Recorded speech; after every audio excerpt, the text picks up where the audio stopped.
on the Heart of Christ, which many of you, I put mine somewhere, which many of you have already purchased through the cathedral and are reading it. If you have not already done that, it's not too late to participate in that book discussion, which will be on August the 10th. But you will need to order your own book. You'll have to order it either through Ignatius Press or you can order it through Amazon. I think there may be a couple of extra copies in the church office, maybe a couple of extra copies. So this is really to give us an opportunity to read a book together, but also to sort of explore some interesting aspects of a very unique kind of spirituality that comes out of the Jesuit movement, comes specifically out of conditions of the 16th century in Europe involving a very specific figure.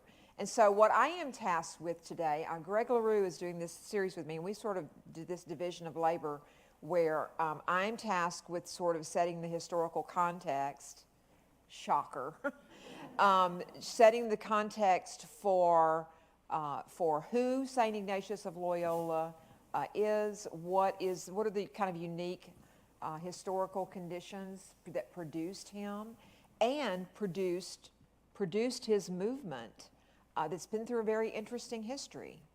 The Jesuit order, some of you may already know a little bit about that. Really interesting story in a chapter in European history and in world history, because obviously the Jesuit mission was global from the very beginning, which is kind of really interesting. So I'm doing that, and then next week Greg is going to be looking more specifically at the Ignatian spirituality, spiritual exercises from the perspective of virtue ethics, and that's what the book deals with that you'll read. How many of you have already read any of the book? Okay, good. This is better than asking my students. Where no hand goes up. I know you didn't read it.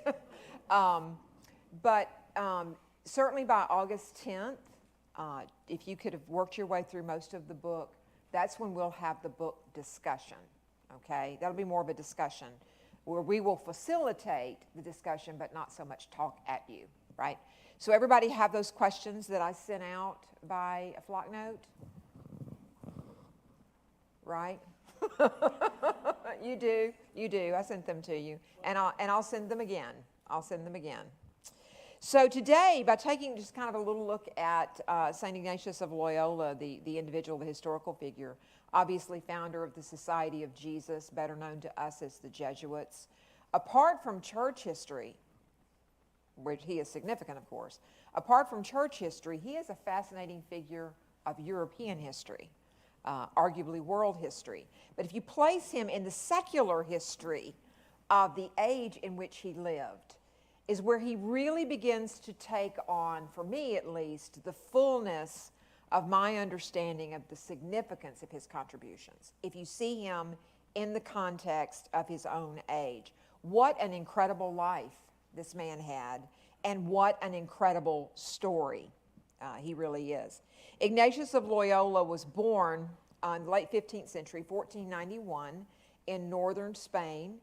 He was the youngest of 13 children.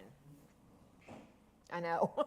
The youngest of 13 children. And his mother died soon after his birth. Yeah, well, okay. Soon after his birth. At the age of 16, he was sent to serve, his father sent him to serve as a page at a royal court in Castile.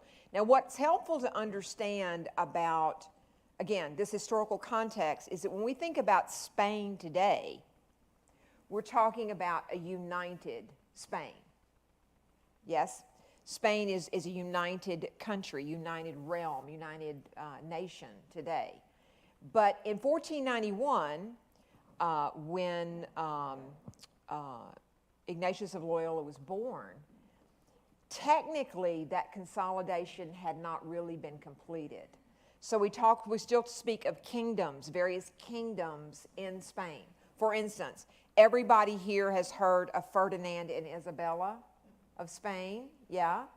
So Ferdinand was the heir to Aragon, a kingdom called Aragon.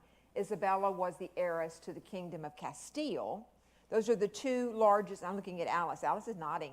See, that's good. When I'm talking about Spanish history and Alice is nodding, I know I'm doing a good job. So Aragon and Castile are united by their marriage in 1469. And the two strongest kingdoms of that peninsula are united. So, but even at the time that we're talking about of St. Ignatius of Loyola, there's still somewhat of a lack of unity. And that's important to his story, to understanding him fully, I think, is to see him in that environment. But his father sends him away at the age of 16 to serve as a page at the royal court. And you know how royal courts are? He found a lot of things to enjoy.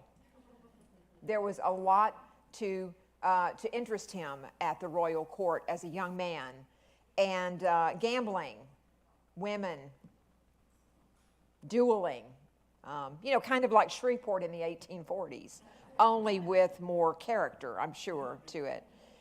In fact, it was a duel that he got involved in with a rival family there at the royal court that made him flee. I mean, he literally had to flee for his life from this kind of posh job that he had. But he avoided punishment. We know that. We know he wasn't punished for it. And that's probably because of some noble connections that he had, that he escaped any kind of punishment for what he had done. The intervention, I would say, of someone of nobility. And we don't really know for sure. A lot of this early history of him is a little fuzzy to us because, remember, we rely upon a written record, and there is not much that fills in some of these gaps. Does that make sense? So I'm telling you what we know. And then, obviously, when we get to his foundation, the forming of the Society of Jesus, the record becomes much clearer, because the Jesuits were great record keepers. And we have literally thousands of letters. Thousands of letters. But this early period's a little bit more on the murky side. We do know that he became a soldier. And somewhere around the age of 30 is when we find him, and the reason I can say somewhere around the age of 30 is because I know the year of the battle. It happened in 1521. And so he was somewhere near 30. He was an officer defending the city of Pamplona in northern Spain against the French. Now, again, going back to that historical context, if you understood that this is part of a much broader conflict that's going on between France and Spain, that really it's a broader European conflict. It's not just France and Spain. But France claimed this part of Spain, northern Spain, the region of Navarre, it's up in northern Spain, near the Pyrenees. That is a historically interesting place, by the way. Can I digress for just a second? This area of Navarre, right over the Pyrenees in northern Spain, historically interesting place because it had been a base camp for the Roman general Pompey the Great. Anybody ever heard of him? Anybody? Pompey the Great? No? I got one nod. Okay. Two nods. Thank you. During the 1st century BC, Pompey the Great, who was part of that first triumvirate of Rome with Julius Caesar, he had a base camp there. And then with the fall of the Roman Empire, this became very central region, this area of northern Spain became very important to Charlemagne's empire that emerges by the late 8th, early 9th century. So it had been French territory. That was my whole point. It had belonged, at least for a significant period of history, after the fall of Rome, it belonged to the Carolingian Charlemagne's empire. It was French.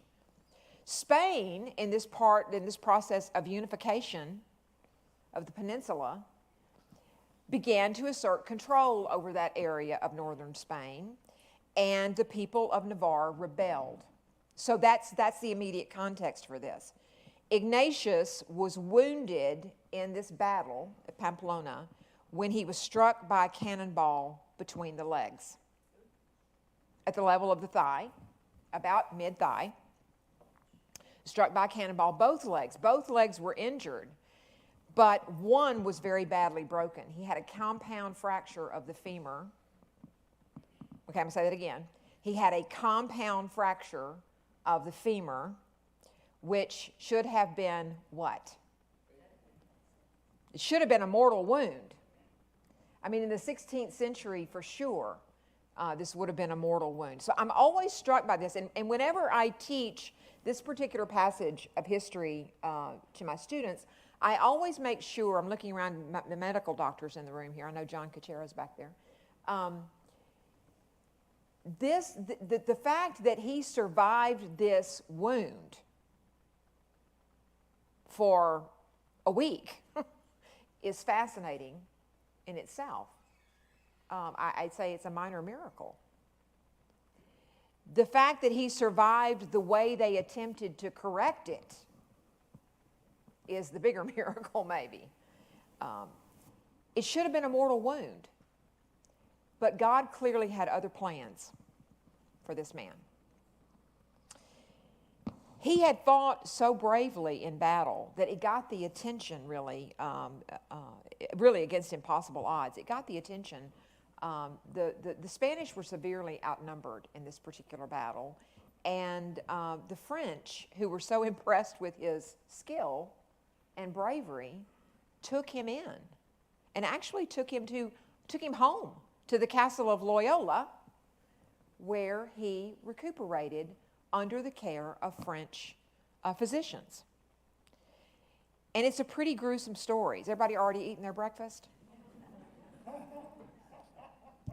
How much of the details do you want?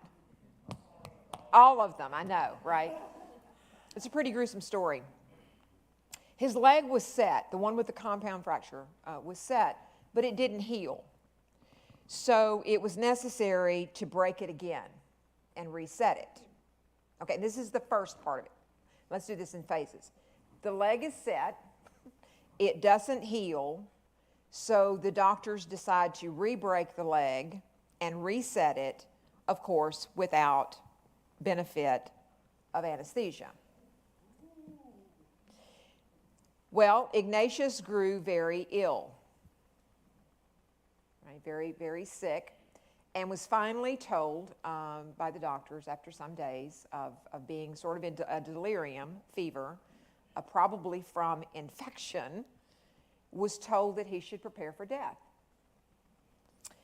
Many medical historians have conjectured that he was septic with this break and the resetting of it, the resulting infection, that the infection had probably spread throughout his entire body. And that's why I think this is such a compelling story. Was it a miracle? Because for about 2 weeks, he hovered between life and death in this state where I think at some point, even the doctors couldn't believe he was still alive. And then on the feast of Saints Peter and Paul, June 29th, he took a quite unexpected turn for the better. Sitting up, fever broke, hungry, talking, completely coherent again, as if this had not ever happened to him. The leg healed, but when it did, okay, y'all ready for some more? Okay, the leg healed, but when it did, the bone protruded right above the kneecap. And so he ordered the doctors to saw off this little knob of bone. And again, that was done without anesthesia. He attempted to lengthen that leg with a systematic stretching, what we would call probably some pretty rigorous physical therapy, aka torture, right? Like Father Charles called the physical therapist, physical tears. The physical terrorist. Yes. Again, but all of this is done without anesthesia. I mean, we have to, again, in that context, to remember the pain that he must have been in. And unfortunately, that was not none of that was successful either. All of his life, he walked with a severe limp because one leg was significantly shorter than the other.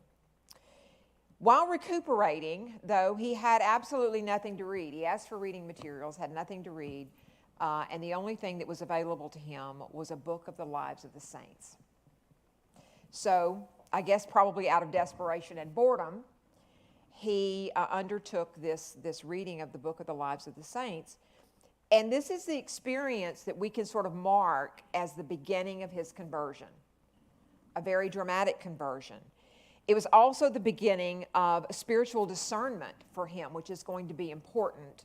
Discernment of spirits, as he calls it, again, will be important, which is associated with Ignatius, St. Ignatius of Loyola, and described best in his spiritual exercises, which is, of course, what the book deals with, again, from the perspective of virtue ethics. Ignatius began to make an important connection, and all this is during the time of his recovery, his recuperation. He began to make an important connection that really becomes the foundation of the exercises, okay? That it was not only his intellect that was in, he was a very intelligent man, was not only his intellect that was involved in the study of the saints. He wasn't just reading about their lives and learning the facts about their lives and seeing the impact they'd had on history. So it wasn't just his intellect, but also his emotions. His emotional response to their stories, to their experiences, to the miracle stories. His emotional response to that. He began to see the emotions and the intellect as having this very complex relationship, a complex interplay that really is the foundation of his exercises, what we call the spiritual exercises, is acknowledging both of these aspects of us that are always at work together. It is intellect and emotion. And it leads us, he says, to a more perfect knowledge of the Holy Spirit in our lives, if we can see that relationship and make those connections. Almost a year passed before he recovered enough where he was able to begin to travel. He wanted to go to Jerusalem. He wanted to go to the Holy Land. And he was going to begin his journey to the Holy Land by going to Barcelona. Barcelona, of course, on the coast of northern Spain. Although he had been converted completely by this time from his old ways. Do y'all remember the story about him being a page at the royal court? Okay. So he's converted completely by this point from his old ways. He was still, I mean, if you read sort of even his early letters, you begin to see this. He was still seriously lacking. Can I say this? It's going to sound very judgy. He was seriously lacking in Christian charity at this particular point in his life. There's no question that he is converted. His heart is converted. But he's on a journey, especially with regard to charity and Christian understanding. And how do we know this? Very early. Everybody know the story about the so-called, he calls him a Moor, M-O-O-R. Do y'all know the story, anybody? That he encountered when he was on his way across northern Spain, a Moor. A Moor, M-O-O-R, is derived from a Latin word, actually, that it's the Latin word is maurus, and it's the word that was used by the Romans to describe the people of North Africa that lived in Mauritania across northern Africa. So the word in Latin is maurus, and it becomes sort of corrupted to Moor, M-O-O-R, and it was originally used to describe the people of North Africa, Muslims. But over time, it increasingly was applied to Muslims living anywhere in Europe who came from anywhere. And then by the time of the 16th century, you see Moor being used to describe anyone who had darker than Caucasian skin. So I don't know, I can't tell you who this Moor is that Ignatius describes, but that's the word that he uses. And this is the story, that they came together on a road, both riding mules, apparently, according to the story, both riding mules, and they began to debate religion, Christianity and Islam. The Moor claimed that the Blessed Virgin was not a virgin at all, well, at least after Christ was born, that was the argument. Ignatius took this to be a point that he needed to counter intellectually. So he's kind of living in his intellect at this point. And he began to make this intellectual argument for the perpetual virginity of Mary, which we all know is a Marian dogma. And he took it as an insult that the Moor didn't believe him. And so he's kind of in a dilemma as to what to do. You know, like he was, he was apparently angry. So angry that when they are traveling down the road together and they come to this fork in the road, Ignatius tells us later, he decided that he would let God decide. He would let the circumstances decide and direct the course of his response to this man who clearly was an ignorant infidel. His words, not mine. The Moor went down one fork, and Ignatius let the reins of his mule drop. So whichever way the mule went, that's the way Ignatius would go.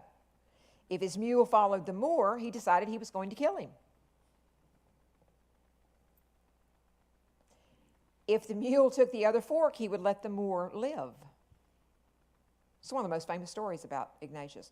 Fortunately, Ignatius's mule took the other road. And this he uses to describe in his own story as kind of the beginning of his true conversion of his heart. He proceeded then to a Benedictine shrine of Our Lady of Montserrat. We know that, again, he tells us sort of where he was. Actually, I think I have a map of that. So he sort of shows us the journey. You can construct this based on his own account of his travels.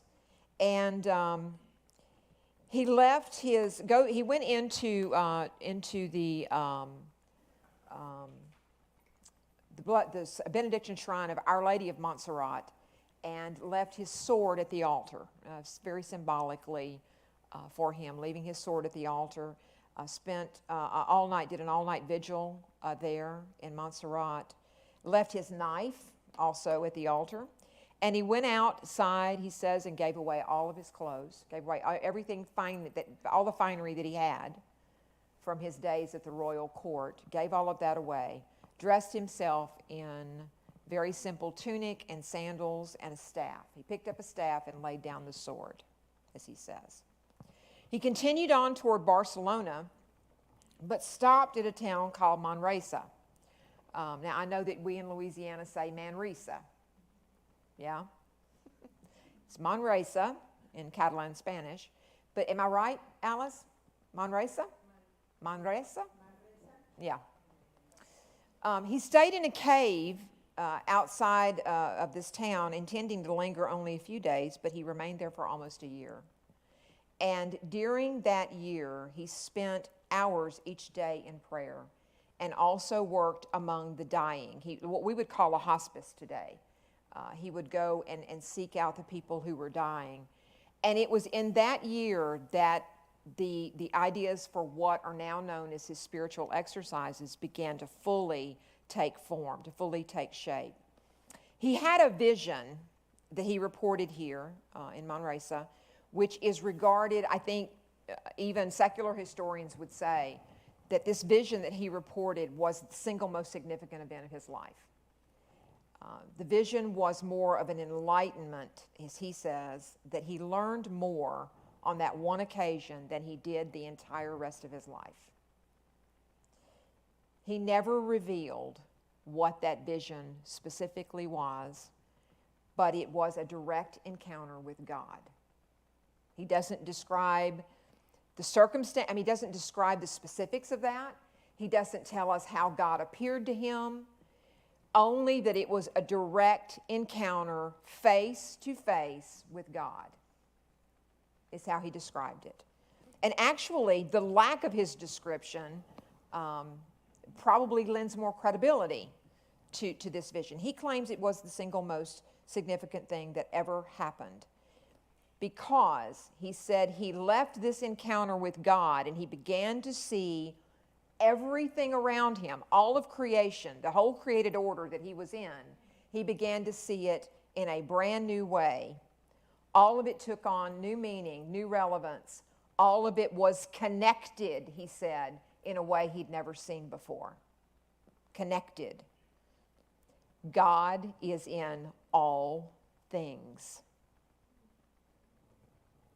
Okay? These are his words. God is in all things, and it is all connected. And for the first time, he really saw this. And he called it the great grace of his life, finding God in all things. And to this day, this is the central aspect of Ignatian spirituality. Jesuit spirituality is this: God is in all. God is everywhere. central characteristics, really. Unlike Saint Benedict,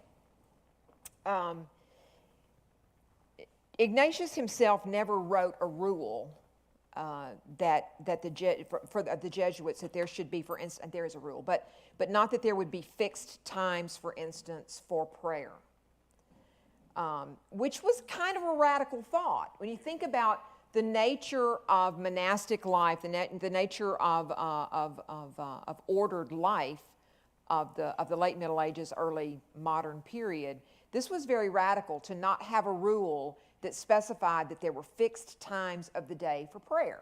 This had been the monastic tradition now for centuries. Actually, he said, by finding God in all things, if you can see God in all things and at all times and all situations are prayer. No matter where you are, no matter what you are doing. All times and all circumstances, he says, are prayer. So again, this is kind of the core of the Jesuit spirituality. Actually, for the time period, one of the reasons that a lot of people opposed, particularly people in the hierarchy of the church, opposed the formation of the Society of Jesus, and this was actually Pope Paul III who gave sanction to the order, the initial sanction to the order.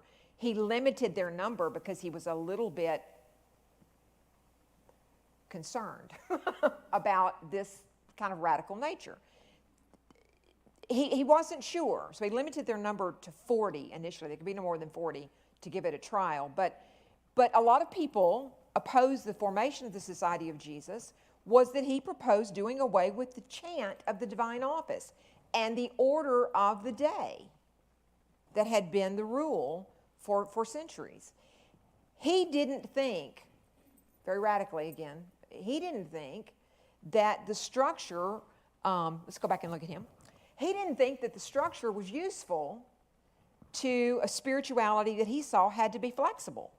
If God is in everything, always be responding to God. Don't fix the hour. Is that making sense? But do you understand how radical this would have been, this kind of idea? It was also during this period at Manresa, still lacking kind of, I think, in true wisdom, maybe a little bit. Again, read some of his letters, especially the early ones, and you get this sense. He undertook a lot of extreme kind of self-mortification that was dangerous. I mean, I think that there were people who were genuinely worried about him. He wanted to see if he could outdo the lives of the saints that he'd read. So it is possible that some of these penances he undertook, especially extreme fasting, that he would go for days and days and days without any food at all, probably brought about some health problems for him. Again, this is kind of an interest of medical historians about his life. He had not yet learned moderation yet and true spirituality. But it's a process. He's on a journey.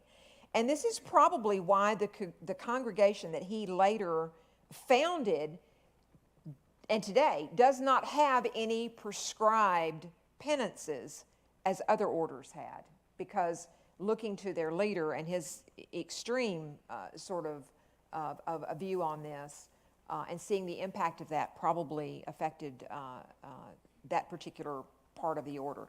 He finally arrived in Barcelona and then took a boat to Italy, ended up in Rome, where he met Pope Adrian. It was actually originally Adrian VI that he met, and requested permission to make a pilgrimage to the Holy Land, which was by now occupied by the Ottoman Turks. So the Franciscans ordered him to leave the Holy Land. He actually never really got to experience the Holy Land as a pilgrim, but he did stay. He did decide that he would use the opportunity that he was sort of denied this pilgrimage to the Holy Land. He would use the opportunity to further his education, and this is another hugely important part of his life. Studied Latin, and he began to teach others. And he began to understand his own zeal for the gospel and his need to share that with other people. And I think this zealousness is what is the root of why they are called the Jesuits. Does everybody know what a Jesuit is? Besides just saying, well, it's somebody who belongs to the Society of Jesus. Jesuit? it's kind of a slur. The connotation to it is like Jesus freak. The zeal was just too much. Like, calm down. Jesuit. The Spanish Inquisition was a little suspicious of him. They took him into custody temporarily, but they could find nothing heretical in what he said, just that he was zealous. Isn't it interesting that the church would have found zeal suspicious?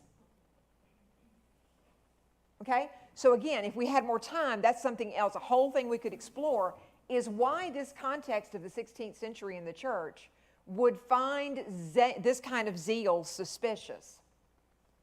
We've not yet called, of course, the Great Council of Trent, the Great Reformed Council. So it's in that kind of environment of the church being on the eve of needing to reform itself. They couldn't find anything heretical in what he said. They could only say, and this is in the record of the Inquisition, they could only say that they didn't like the way he said it. Not that he said anything wrong. So it kind of makes me think of a current Jesuit who frequently makes the news, who is our Pope. Find nothing heretical in what he says. And this is kind of a characteristic of the Jesuit order. It's sometimes the way it's said. But again, I think the root is in this radical beginning that defines their spirituality. To see God in everything, I think would inspire a zeal, a natural zeal. Imagine if we all did that every day, all day long. Would you be a little zealous? If you saw God in everything and in every circumstance, truly? Well, after he got away from the Inquisition, he moved on to Paris and he began studying philosophy. And it was in Paris that actually he began sharing a room. He got a roommate named Francis Xavier in Paris. And a Peter Faber, not Claver, Peter Faber was his other roommate. And they began meeting regularly with a few students on campus, a few at the University of Paris, some like-minded men. And eventually 6 of them, plus Ignatius, decided to take vows of chastity and poverty, and then would go to Rome and place themselves at the disposal of the Pope for whatever that he would want them to do. Now this is important. Again, another part of this Jesuit, the significance of this Jesuit movement is that they placed themselves at the disposal of the Pope, and that was sort of a defining thing from the very beginning. Pope Paul III, I mentioned, is the one who gave official sanction to the order in 1540, but again, limited them to 40. You can grow no larger than 40 until we figure out what you're about. Okay? Since they refer to themselves as the Company of Jesus, Society of Jesus, again, that's sort of where this word Jesuit begins. In addition to vows of poverty, chastity, and obedience, Jesuits take a 4th vow, a vow specifically to the Pope, obedience to the Pope. Not a general vow of obedience, but a specific vow of obedience to the Pope, to be ready for whatever he calls upon them to do. Some of the original companions were to become the Pope's central theologians at the Council of Trent. The voices at the Council of Trent, the strongest voices that could articulate the most impressive arguments against Protestant theology, were the Jesuits. So it was their support of the papacy, the support of the church and the traditional teaching of the church that they voice at Trent that allows their order to grow in number. Do you see? Sort of like, think about the Council of Trent as kind of a proving ground for them. Because after that, they're allowed to grow in number. So they play a very important role in the Reformation. And you know what I mean when I say Reformation, right? What do I mean when I say Reformation? The Catholic Reformation, the true Reformation, the Reformation that happens because of Trent. St. Ignatius left behind, as I said, a collection of thousands of letters. I mean, I don't know, and I know people who have studied his life a lot more than I have, who haven't really even begun to mine all that is in his letters. Not only did he leave behind thousands of letters, but all of his companions did too. And of course, it is a characteristic of the Jesuit order that they became known immediately for their literacy, for their education, their emphasis on education and learning, their zeal for the church, defending the papacy, always defending the papacy. Separation of the Jesuits throughout the world was one of the greatest dangers of their growth because, listen, they became global immediately.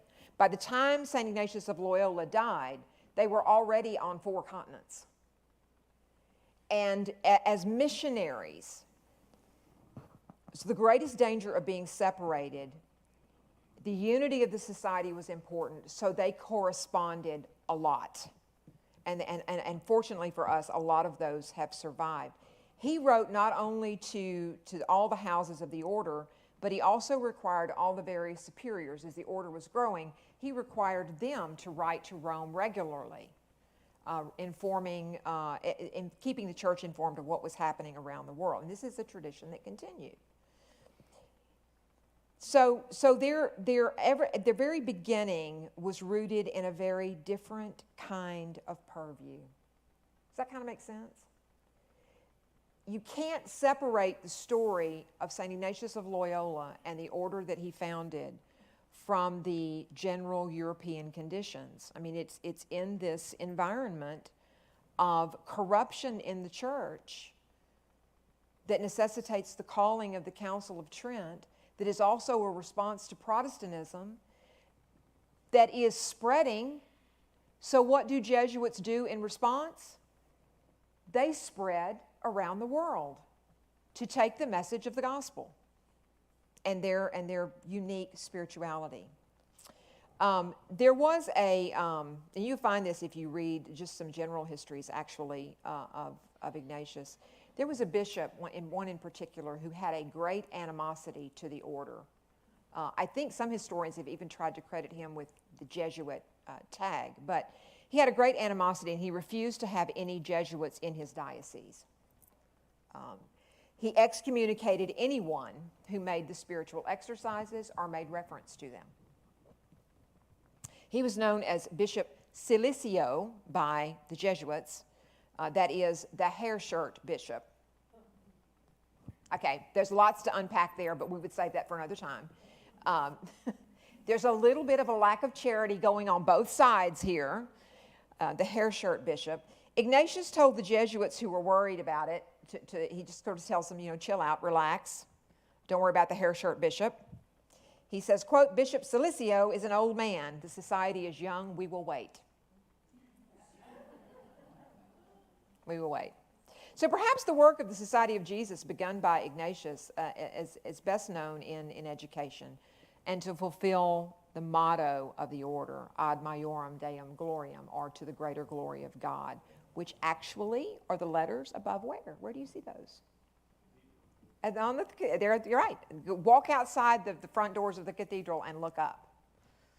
Right? Everybody knows that the Jesuits came here in 1902 to Shreveport. Father John O'Connor, who eventually ended up being the superior of the Jesuits in New Orleans, but he's the one who built the church on Texas Avenue.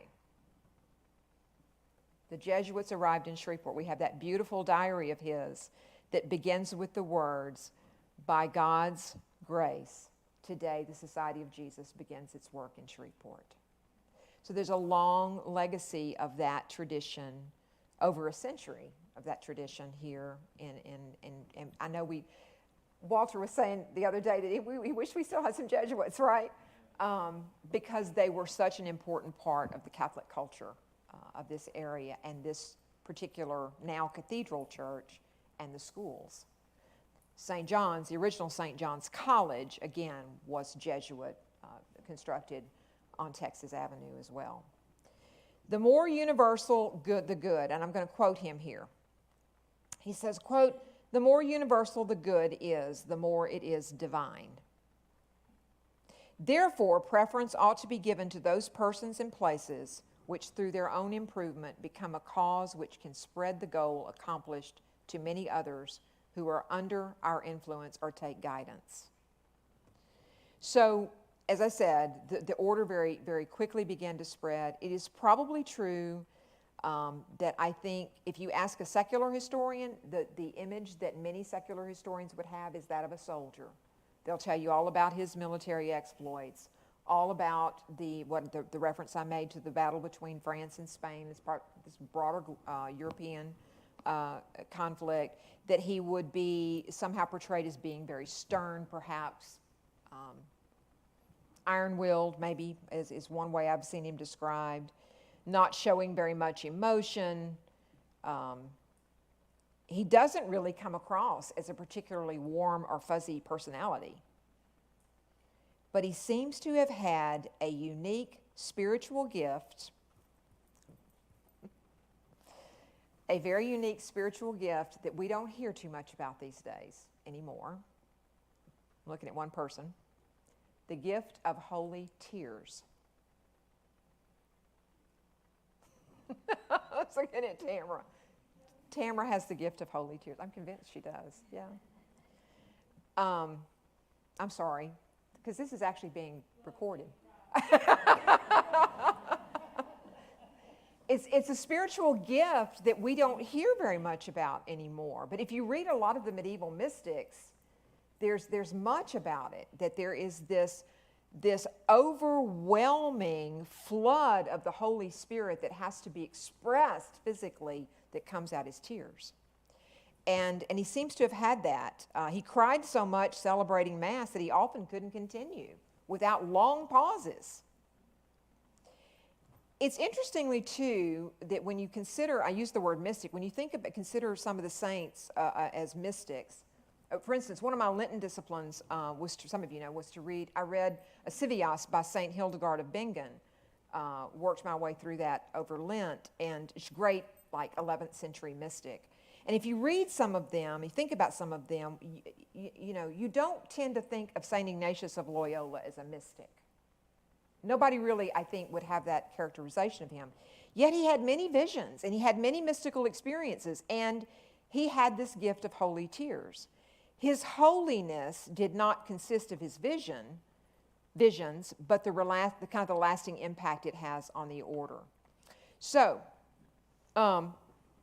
Ignatius dies in 1556. This is actually in a period of sort of intermission of the Council of Trent. Trent, met in 3 sessions over the end of, from 1545 to 1560, met over 3 sessions. But he died sort of in the midst of that. He was actually died in 1556. He was beatified in 1609. 1609, yeah. And then in 1622, canonized with St. Francis Xavier. They were canonized together by Pope Gregory XV. And Ignatius's feast day is celebrated by the Universal Church and the Jesuits on July 31st. Hence, sort of the timing of this particular reading of this book. When we speak of Ignatius receiving these exercises from God, the exercises as they become known, what we really mean is that he paid close attention to that encounter he had with God. That seems to be the singular event that shaped it all. He says God led him to be a teacher. And that was where he found that he was able to best share that experience of God. In reflecting on and writing about his own spiritual journey, he became convinced that his experience was universal. That what he knew, that what he had experienced could be shared with everyone in a practical way. They were to be shared. So, in fact, anyone who knows anything about the spiritual exercises would probably tell you this, I think would tell you this. I'm looking at Greg back there as a spiritual director. My own spiritual director was trained in Ignatian spirituality, and she frequently invokes portions of the exercises in working with me. But I'm so complex, I need lots of approaches. Trust me. And I'm probably her greatest challenge. But we'll probably tell you that it although they are really meant to be done over, it's a rigorous 30 or 31 days. Greg? 30 days, okay, 30 days. And they're meant to be done, in continuity together. There are aspects of it that can be, for lack of a better word, cherry-picked, because they are universal. They are universally true. Over nearly 5 centuries, the same exercises have been passed down directly to us today. One final word I want to say about this is not the exercises so much, which Greg will talk a lot about next week, is I, as a historian, have always been fascinated by the Jesuits, and still am, quite honestly, because they treated the whole world as their mission field. And maybe that's because of the unique historical circumstances they come out of. The age of exploration and discovery has just opened up. The world we knew just a few decades before he was born was now a lot larger. Think about it, he was born in 1491, right? So you can kind of set that in context. Everybody knows in 1492, Columbus sailed the ocean blue. So you knew that, okay. So the world was a much bigger place, and maybe that's why. But every corner of the world, every continent eventually became a mission field for them. The order was suppressed from 1773 to 1814. Suppressed. They went underground. It didn't go away, but the church officially suppressed the order in 1773. And this is something that really interests me, by the way, because it's during this period, and I don't know this yet to be true, but it's something I am investigating because I don't have anything else to do. Between 1773 and 1814, I'm interested to know how the Jesuits kept the cult of devotion, the fama, if you will, alive for some of their best, most promising candidates for sainthood. Like who? St. John Berkman. Do you know there is a proliferation of holy cards of him during the time the order was suppressed? Don't you find that interesting? The Jesuits don't want him to be forgotten. They don't want his example, his model, to be lost because the order has been suppressed. So why is the order suppressed in 1773? Well, come back next week and we'll do another hour, except I'd have to yield my time from Greg.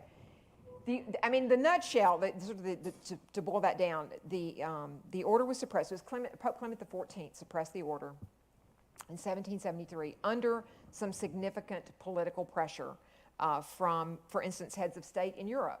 There was, it's kind of a complex story that involves an assassination attempt against King Joseph I of Portugal that involved a Jesuit confessor who was not even guilty of anything except being the confessor to the person who probably was the mastermind of the assassination attempt. But he was executed, publicly executed. Well, the whole family that was involved in this execution was, it's called the Tavoris affair. You can look it up. It's horrible. That sort of began that. And the Jesuits, because of their zeal for the Pope, because of sort of the unconventional way in which the order sort of founded itself, they were always a little bit suspicious in the eyes of heads of state. Do you understand that in an age when church and state are almost always in conflict, that to have that, again, complex interplay between the Jesuits and the heads of state, and the Jesuits and their obedience, that fourth vow they take of obedience to the Pope. So there's a lot of conflict there. Pope Clement XIV suppressed the order. It's interesting that they really don't go away. They go underground. Catherine the Great in Russia gave them haven, said, come here. You guys are smart. I want you to teach me at my court, right? So a lot of them went to Russia, and she even founded a new novitiate in Russia during that time period. So the order didn't die. And then in 1814, it's Pope Pius VII who reinstitutes the Jesuits. And of course, they're still very much alive and well today. Some other things that I think have always interested me about the Jesuits, again, I think because of the time that produces them, they served more man-hours in prison for the faith than any other order. They have suffered more persecution for the faith than any other order. And you don't have to look very far to find that. I mean, yes, we probably all know the stories about what happened, for instance, in China and Japan. But go and read about Jesuits in England in the 16th century. Over 200 of them tortured and executed for keeping the Catholic faith alive in a Protestant nation. So more man-hours for the faith in prison than any other order. Many Jesuit missionaries to other parts of the world met pretty brutal ends, too.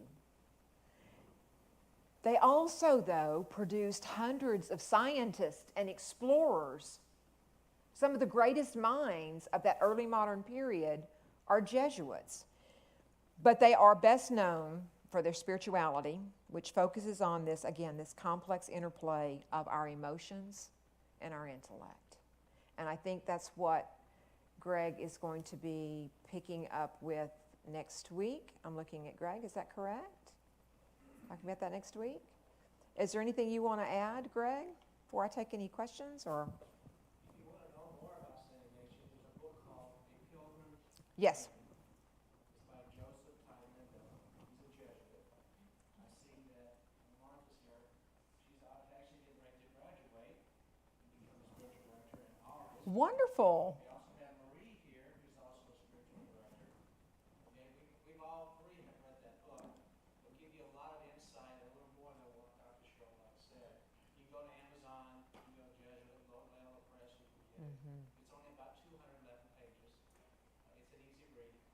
And as far as his letters, those are a hard read. I didn't find them that difficult, but. He writes sentences, by the way.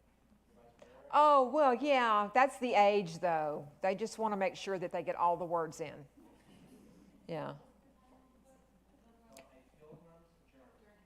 And on the front, you'll see him on a mule, and the path, he goes right or left. And you see him with the reins dropped to the side. That's the book. It's by Joseph Tylindo, and he's a Jesuit. Yes, and the book that you're reading, of course, is written by a Jesuit as well. But next So. week, we'll go into a little bit more about the exercises, but heavily kind of going into virtue ethics. That's what St. Ignatius was big upon. You'll hear me probably gravitate more about gratitude and reverence. That was his biggest virtues that he practiced, was gratefulness and reverence. And don't you think that that the gratitude has to have come from that encounter of realizing God is in everything? That'll make you grateful. Yeah. The other thing to let you know is that he talked about the French who took him under his wing when he was injured by the French. He regretted that. He despised them Yeah. because he wanted to be a martyr in the field. The king's court, that was his whole deal, was to be loyal to the king. And now he's loyal to the king, which is heavenly. So there's a lot that goes into this. The more you get involved in it, like Dr. Cheryl says, his influence during that time and how it's expanded upon the world, God had a plan. God had other ideas for sure. For sure. Any questions, comments, anything for me? Yes, Martha. One thing I thought of as you were speaking, not only did the order expand globally before his death, but there were universities and schools founded everywhere. Oh, and I think now there's thousands of schools in the world. Yeah. And very quickly that happened. And one of the interesting things about that to me is when he studied Latin, he was in his 30s, and he was in school, he went to school with like Little boys. Yeah. in his classroom in order to learn, because he did not have the education. Yeah. And there was such illiteracy all through Spain and other places, and that's one of the reasons that they founded some of these schools. Mm-hmm. Well, and I also think that, that's one of the things that comes out of Trent is a reform of seminary education for priests, because many priests were illiterate. And I can't help but think that, well, of course, that's really the work of St. Charles Borromeo, who kind of led that charge, but I can't help but think that the Jesuits had some influence on that as well. Seminary education, the idea that education is important to anyone for any reason, but certainly those who are charged with spreading the most important message there is. So they're still known today. I mean, every Jesuit that I know, we were talking about this the other day while we were Engaged Couples Weekend, every Jesuit I know has got like all kind of degrees. You remember Father Robert Spitzer, who was here in when was he here? January. From EWTN, Father Spitzer's Universe. He was here. His PhD is in astrophysics. If you don't believe it, just listen to him talk for a few minutes. Yeah. Yes. Yes. Before they choose what they want to do. Mm-hmm. Philosophy. Yes. Yes. Yes, Marie? One of the things that I'd like to comment on, you talked about Trent, and I knew that was, obviously a place where so much was going on at that time. Maybe a lot of you don't know, or I didn't know for a long time, how much writings of the Vatican II documents and the work of Vatican II came from the writings of Jesuit priests. Mm-hmm. Many of whom have been questioned, by the church at different times because they were somewhat, the way Pope Francis is sometimes, I think that wonderful expression we all picked up, holding everything in tension. It's difficult to listen to Pope Francis and make it simple because he doesn't just give you a flat answer. That's why I'm watching very carefully who he has chosen, some Jesuits, to be in the synod that is shortly about to begin. Yeah, I'm working my way through that document that was just released, the Instrumentum Laborious. Working my way through that right now. Do y'all know about that? Sort of informing the kind of the philosophy going into the synod and synodality. It's interesting. I mean, I find those things very interesting, and I also, as many of you know, I don't have a problem trusting any outcomes. I know the end of the book, right? I don't worry about such things, but I do find them interesting. Yeah. You can clear. As a matter of fact, somebody sent me something to read, actually a video to watch. Expressing concern about the synod on synodality and just this very topic. And I just, I read, when I was reading that document yesterday, I thought, some of this sounds remarkably familiar to me. The tone of it, the topics of it, addressing the fact that the church has had a horrific scandal, that we are dealing with sexual corruption in the church, that we are dealing with violence in the world. I'm reading this and I'm going, I've read this somewhere before.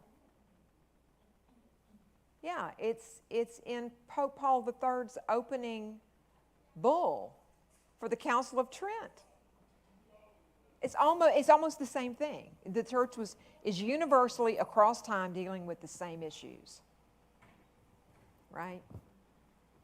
That's what I find sad is some of the things we deal with, like you said, in history of the church, and we talk about all our children, and we just seem to repeat it. Oh, yeah. Every few generations, like we don't learn. If we go back in time, it's the same issue. The wording may be different. There may be run-up sentences, but the wording may be the same issue. Because human nature hasn't really changed, has it? The church is a human institution. I just want to add a few sentences what he said. He did good in explaining about the life when St. Ignatius had his injuries, and he had surgery, and his leg, one leg became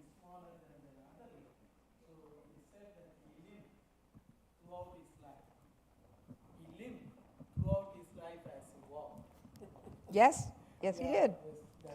That's one thing, and another thing we want to say